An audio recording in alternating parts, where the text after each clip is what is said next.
38টি আমাদের আশ্রয় কেন্দ্র আছে। আমরা আশ্রয় কেন্দ্রগুলো আমরা প্রস্তুত করার জন্য আমরা নির্দেশনা আমরা প্রদান করেছি। আমাদের সিপিবি ভলান্টিয়ার আছে ৬,৮০০ সিপিবি ভলান্টিয়ার আছে। আমাদের ৮,৬০০ সিপিবি ভলান্টিয়ার্স আছে। তাদেরকে আমরা অলরেডি তারা কিছু মাঠে আছে এবং আজকে এই সবার পরে তারাও মাঠে থাকবে। তারা এই প্রচারণাটা চালাবে। আমাদের যে আবহাওয়ার যে সর্বশেষ যে বুলেটিনগুলো আছে, যে মেসেজগুলো আছে, সেই মেসেজগুলো তারা জনগণকে দিবে এবং জনগণকে সচেতন করবে। আমাদের ঘূর্ণিঝড় মোকাবেলার পরবর্তীতে আমরা যাতে তাৎক্ষণিকভাবে রেস্কিউ অপারেশন যাতে আমরা করতে পারি, সেই কারণে আমাদের রোডস এন্ড হাইওয়ে, আমাদের কক্সবাজার পৌরসভা, আমাদের ফায়ার ব্রিগেড সকলেই তাদের প্রস্তুতি নেওয়ার জন্য আমরা বলেছি।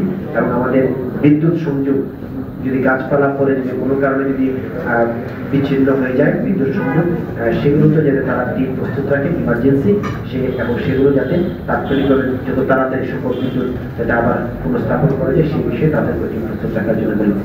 এবং এখানে একটি কন্ট্রোল রুম স্থাপিত হবে।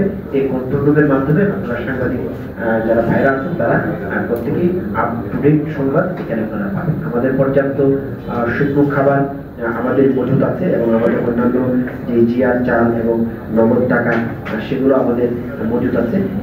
আমরা প্রয়োজনে সেগুলো যথাযথ বন্টনের মাধ্যমে